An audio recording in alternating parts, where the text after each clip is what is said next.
Hello बच्चों, स्वागत है सभी का। तो बच्चों मैथ्स के क्वेश्चन आपके लिए लेकर आया हूँ मैं बच्चों। काफ़ी इंपॉर्टेंट क्वेश्चन होने वाले हैं एग्जाम को लेकर। तो बच्चों आपकी एग्जाम बहुत जल्द आ रही है, मतलब 2 या 3 दिन बाकी है। आपको अगर बहुत अच्छे अच्छे क्वेश्चन और चाहिए तो इस वीडियो पे अच्छे से लाइक कर दीजिए, कमेंट कर दीजिए कि आपको और क्वेश्चन चाहिए तो हम लेकर आएंगे आपके लिए बहुत ही अच्छे अच्छे। और ज़्यादा पार्ट को अपलोड करेंगे, फटाफट से अपलोड कर देंगे। दिन में 3 से 4 पार्ट आपको देखने को मिल जाएंगे अगर आप रिस्पॉन्स सही करते हो तो शुरुआत करते बच्चों, लाइक से सब्सक्राइब करके रखिएगा, क्योंकि आप ही के लिए हो रहा है तो आपको ये सब तो करना ही पड़ेगा। लाइक कर दिए फटाफट से। पहला सवाल है बच्चों 31 वाला, मैथमेटिक्स में 31 से ही स्टार्ट होता है। चलिए, यदि x का मान 35% बराबर 70 है तब x का मान बताना है। सिंपल सी बात है बच्चों। x का मान कितना है? x का मान 35% का मतलब होता है 100। किसके बराबर है भाई? 70 के बराबर है। सिंपल। चलिए अब क्या करना है, सोल्व कर दो। एक्स का गुणा 35 में होगा तो कितना हो जाएगा? 35x। और 100 को बराबर के उधर ले जाएंगे तो ये फिलहाल में भाग से उधर भेजेंगे, वो चला जाएगा गुणे में। सिंपल। गुणे में आया कि ना? बिल्कुल आ गया। अब ये 35 है ना, मैंने 1 3 लिख दिया केवल। 35 को बराबर के उधर भेजेंगे तो इधर x रह जाएगा, 70 गुणित 100 हो जाएगा। देखिए बच्चों, अगर हम किसी भी संख्या को अगर इस प्रकार से लिखा हुआ देखते हैं, वो असल में गुणे में होती है, और गुणे की संख्या को बराबर के उधर भेजते हैं तो वो भाग में आ जाती है, यानी कि पूरी संख्या की भाग में आ गया। 35 से 70 दो बार में कट जाएगा, और 2 का गुणा हम कर देंगे 100 में। तो 2 का गुणा अगर हम 100 में करेंगे तो कितना आंसर है बच्चों? सभी को पता है इसका आंसर हो जाएगा 200। सिंपल सी बात है बच्चों, आंसर क्या हो गया अपना? 200। अगर दिमाग लगा लें यहाँ पर तो सिंपल सी बात है, 100 का 35% 35 होता है, तो 200 का सिंपल से बात है इसका डबल हो जाएगा ना, 70%, है ना। तो कितने? 100 का डबल कौन होता है? 200 होता है कि नहीं होता है? तो यहाँ से भी आप क्लिक कर सकते थे माइंड में। बाकी आप इक्वेशन वाइज करो तो आप ऐसे भी कर सकते हो, तरीके बहुत सारे होते हैं। ठीक है, चलिए अगले साल को आते हैं। अगला सवाल बच्चों, इसकी भी ट्रिक बता देता हूँ मैं आपको। जब भी ऐसा सवाल देखने मिले तो क्या कर सकते हो। सवाल पहले समझेंगे। एक आयत की लंबाई 20% बढ़ा दी जाए तथा चौड़ाई 20% कम कर दी जाए तो आयत के क्षेत्रफल में वृद्धि या कमी होगी। तो बच्चों हमेशा इसमें क्या होता है? इसमें हमेशा कमी होती है। हमेशा क्या होगी? कमी ही होगी, वृद्धि नहीं होगी। यानी अगर मान लो 20% बढ़ाएंगे तो 120% हो जाएगा, और घटाएंगे तो 80% हो जाएगा। तो यहाँ पे घाटा होता है बच्चों, ध्यान रखिएगा, हमेशा घाटा होता है। इसलिए कभी भी कोई चीज़ ऐसे मत करना कि मैं इसको 20% लाभ में बेच दूँ, 1% 20% हानि में बेच दूँ। आपका हानि ही होना है, ध्यान रखिएगा। तो इसका तरीका क्या होगा? जो भी परसेंटेज आपको देखने को मिले उसको दोनों को गुणे में लिख के बटे में लगा दो 100। ठीक है, दोनों को गुणे में लिखकर बटे में लगा दो 100। तो सिंपल तरीके से देखिए बच्चों, 2 जीरो से 2 जीरो कट गए, बचा क्या? 2 दूनी 4। तो 4% की क्या होगी? हमको हानि होगी, यानी कि कमी रहेगी अपने पास। तो इसका ऑप्शन नंबर सी करेक्ट हो जाएगा। बहुत ही सिंपल सवाल तरीके से बताया बच्चों। ऐसे सवाल देखने मिले तो ये तरीका आपको अपनाना है। चलिए अगला सवाल है हमारा। एक टीवी 26,250 रुपये में खरीदा जाता है। ठीक है, उसको खरीद लिया गया है, जिसमें 5% वेट है। ये समझ लो 5% उस पर टैक्स लग चुका है ना। तो टीवी का वास्तविक मूल्य कितना है? मतलब अगर 5% हटा दूं मैं तो टीवी का वास्तविक मूल्य बाहर आ जाएगा। आएगा कि नहीं आएगा? सिंपल तरीके से देखिए, बिल्कुल आएगा। तो कैसे निकाल सकते हैं वो समझिए। अगर मैं 26,250 में, ठीक है, परसेंटेज का मतलब क्या होता है? 100 होता है। और नीचे क्या लिखूंगा मैं? 100 के बदले 105 लिखूंगा, क्योंकि 5% क्या हुआ यहाँ पर? वो 5% मेरे को हटाना है तो मैं इधर बढ़ा के लिखूंगा, क्योंकि मुझे आंसर छोटे लाने हैं। ठीक है, असल में फॉर्मूला क्या होता है? फॉर्मूला होता है, असल में अपने को ये वेट हटाना है। ठीक है, 5% हटाना है। ये समझ लीजिए विक्रय मूल्य है, मुझे क्रय मूल्य निकालना है। तो क्रय मूल्य का फॉर्मूला क्या होता है बच्चों? ये यहाँ पे बता देता हूँ मैं। क्रय मूल्य बराबर होता है विक्रय मूल्य गुणे में 100 और बटे में 100।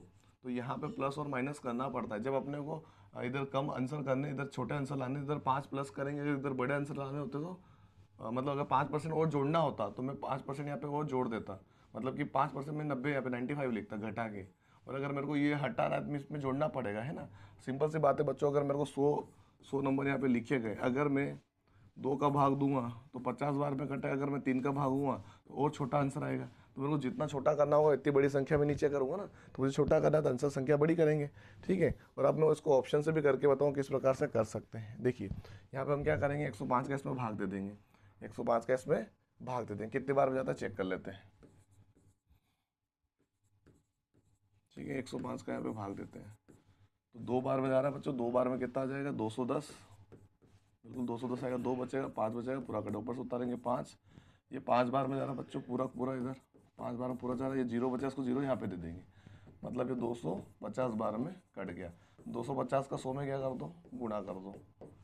ठीक है, तो कितना आंसर आ जाएगा अपना 25,000 में बच्चों उसका टैक्स के पहले पैसे था, कितना था 25,000 इसका आंसर होगा। अब 25,000 का अगर मैं 5% निकालूँ और इसमें जोड़ दूँ तो ये बनना चाहिए अपना, बिल्कुल बनना चाहिए। अगर मैं 25,000 का 5% निकालूँ, कितना, केवल 5%, 2 जीरो से 2 जीरो का 250 में 5 का गुणा कर देते हैं, 0 0 25 25 का 5 असले तो 5 10 और 12 1250 अगर मैं इसमें जोड़ूंगा, सिंपल सी बात है, 25,000 से 26,250 होगा कि नहीं होगा, हो जाएगा। नहीं, आप ऑप्शन से भी कर सकते थे, पहला ऑप्शन लेते 5% निकालते और जोड़ के देखते क्या इस पे बराबर आ रहा है, तो अपना आंसर वैसे भी हम चेक कर सकते हैं। ठीक है, चलिए अगला सवाल है, निम्न में से कौन सी संख्या 2 और 3 दोनों से पूर्णतः विभाजित है। तो 2 का जो रूल होता है बच्चों, 2 का रूल में पीछे की संख्या 2 4 6 और 8 ये होनी चाहिए, और 3 के रूल में प्लस करने पर वह 3 संख्या से कट जानी चाहिए, है ना, नियम होते दोनों के। तो ये ऑप्शन और ये ऑप्शन तो बाहर हो गए, क्योंकि पीछे 3 3 आ रहा है, ये तो हो गए गलत। अब देखिए ये दोनों में से एक सही होगा, लेकिन 3 का नियम क्या है, जोड़ने पर 3 की टेबल से कटना चाहिए।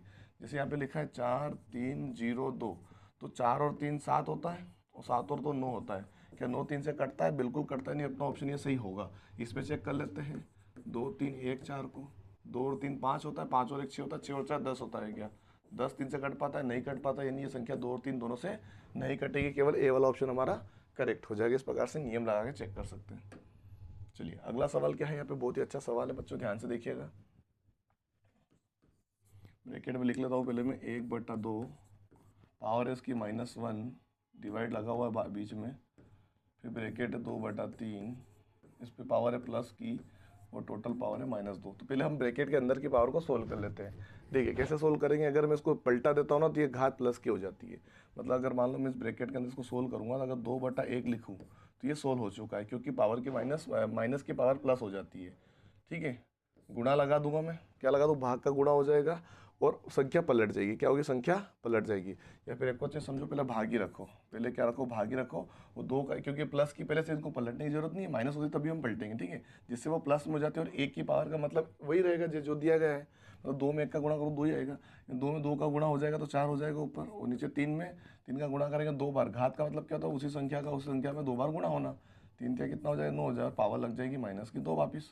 ठीक है, अगर मैं इसको पलटूँ, जैसे 2 का 2 ही लिख देते हैं, गुणा लगा के मैं अगर इसको 9/4 कर दूं तो ये क्या होगा, ठीक है, गुणे में आ जाएगा, कट रहा है, 2 1 कम 2, 2 दूनी 4, यानी 9 बटा कितना हो रहा है, 2 हो रहा है। ठीक है, 9 बटा कितना हो रहा है, 2 हो रहा है यहाँ पर।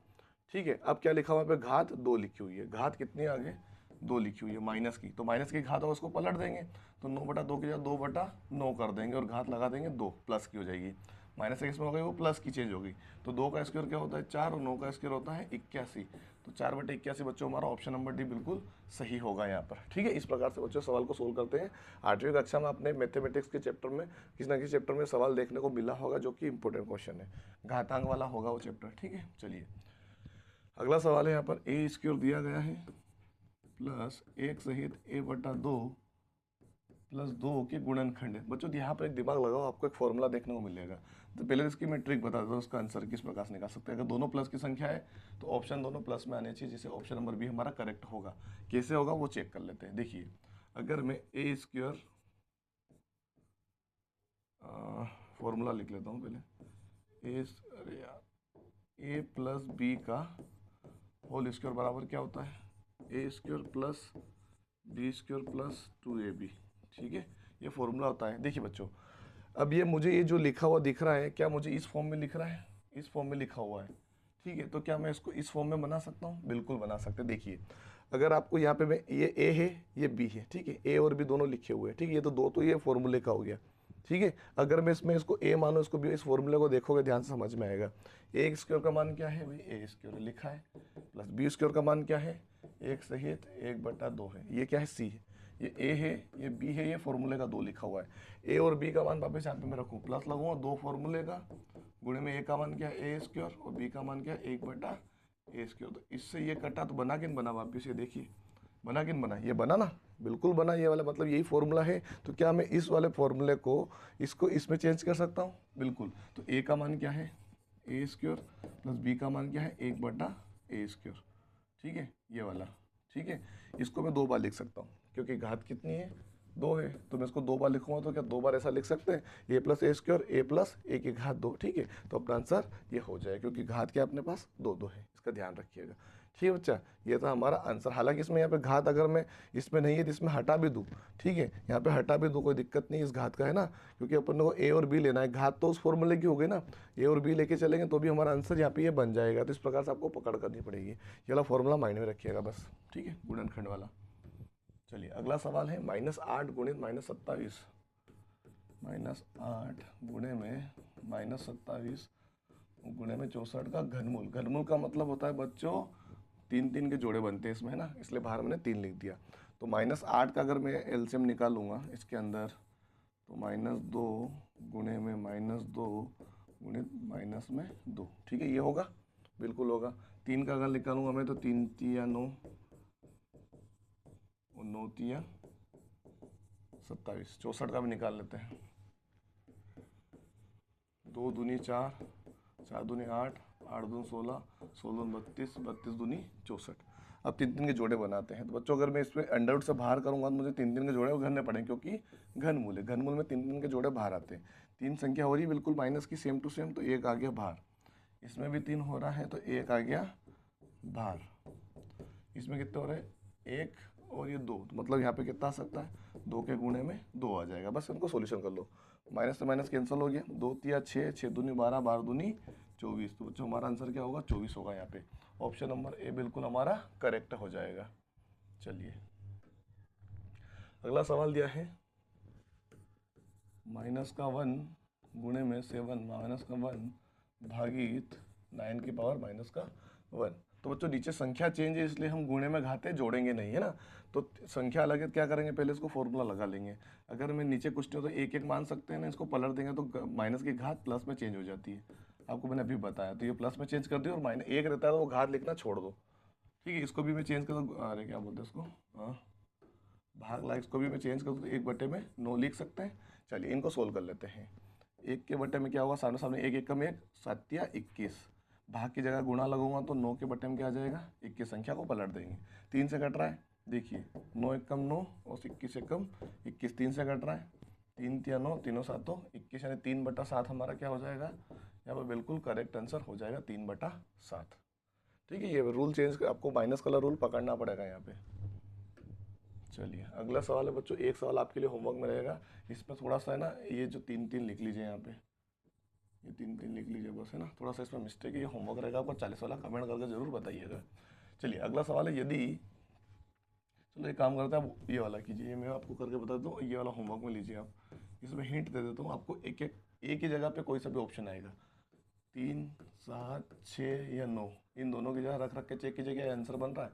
मतलब कैसे, अगर मैं एक की जगह रखूँगा, जैसे मान लो 3 लिखा 53 और गुणे में 3 लिखा, तो इन दोनों का गुणा करने पर ये बन रहा है क्या, ऐसे आप चेक कर करके मुझे बताइए, है ना। इस प्रकार से आप चेक कर सकते हैं इसको। चलिए लास्ट वाला सवाल मैं कर देता हूँ, क्या लिखा है, 45 AB² C माइनस में 15 A² B² और C²। अब ये बताइए, अगर मैं 15 का मल्टीप्लाई करूँ जैसे इस प्रकार से, एलसीएम निकालूँ मैं, 3 पंजे 3 तिया 9, 9 पंजे 45, का एलसीएम ही निकलेगा, बिल्कुल निकलेगा। इधर ए एक बार लिख दिया, बी का गुणा भी मैंने 2 बार कर दिया और सी का भी कर दिया माइनस, ये 3 पंजे 15 लिख सकते हैं, बिल्कुल लिख सकते हैं। एलसीएम में ए की घात 2 है तो ए को मैंने 2 बार लिख दिया, बी की घात 2 है तो मैंने बी को 2 बार लिख दिया, सी की घात 2 है तो सी को मैंने 2 बार लिख दिया। अब सेम टू सेम को बाहर कर लेते हैं, मेरे पास सेम सेम क्या है, ए और 3 और 5 सेम है, 3 और 5 सेम है, तो मैंने 3 पंजे 15 क्या कर दिया, बाहर कर दिया। ये माइनस नहीं लिया मैंने ना, 3 और 5 मैंने कॉमन लिया, ये हवाला इतना वाला हिस्सा, तो मैंने क्या लिख दिया, 3 पंजे 15 लिख दिया, ठीक है।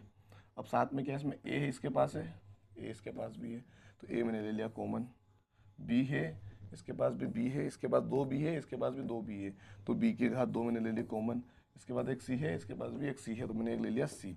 ब्रैकेट में क्या बचे, ब्रैकेट में तो 3 बचेगा और इधर सारे हो गए, इधर सारे हो गए, इधर क्या बचा, केवल एक ए बचा और एक सी बचा, है ना। तो यहाँ पे क्या लिखते हैं, माइनस में ए सी बच्चों, तो ये हमारा आंसर होगा। देख लीजिए आप कौन सा ऑप्शन दिख रहा है आपको, बी वाला ऑप्शन बिल्कुल करेक्ट दिख रहा है, ये वाला, और यहाँ पे 3 लिख लीजिए, बाय मिस्टेक गड़बड़ी है यहाँ पर, ठीक है, ये हमारा आंसर हो जाएगा। मुझे आपको वीडियो पसंद आया होगा, समझ में आया होगा, मैं और अच्छे से पढ़ाऊँगा, क्योंकि आज थोड़ा जल्दबाजी हो रही है, क्योंकि थोड़ा मेरे को काम है ना। तो अभी मेरे को स्कूल जाना है फिलहाल में, क्योंकि अभी समय हो रहा है, तो इतना ही मैं भी आपको दे पाऊँगा। कोशिश करेंगे शाम को बहुत अच्छी अच्छी वीडियो आपके लिए लेकर आए, बस आपका रिस्पॉन्स सही आना चाहिए इस वीडियो के अंदर, लाइक बहुत ज़्यादा होनी चाहिए, तभी जाके आगे रिस्पॉन्स लेंगे हम। ठीक है बच्चों, आई होप को वीडियो पसंद है, लाइक शेयर सब्सक्राइब करना मत भूलिएगा। धन्यवाद।